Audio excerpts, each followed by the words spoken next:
Y tras este hermoso pasodoble interpretado por nuestras cantadoras, es el turno de dos veteranos cantadores, Paquita González, anfitriona de este encuentro, y Vicente Rubio, director de nuestro grupo de canto.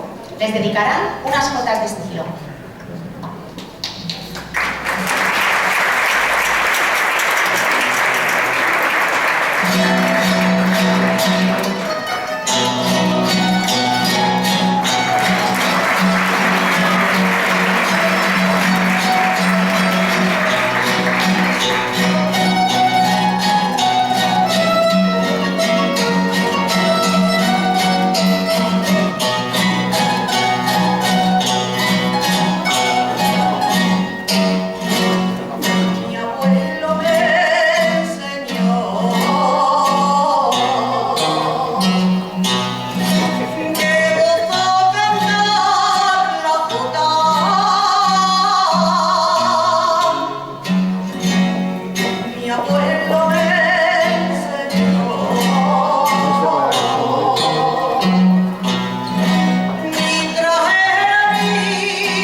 La primera intervención de nuestro grupo de baile en este encuentro nos trasladará hasta Huesca, una ciudad en la que a partir de mañana las calles se llenan de albahaca y del blanco y verde del atuendo peñista para celebrar las fiestas que honran a su patrón San Lorenzo. Y precisamente al patrón oscense está dedicada esta jota. Con ustedes, la jota de San Lorenzo.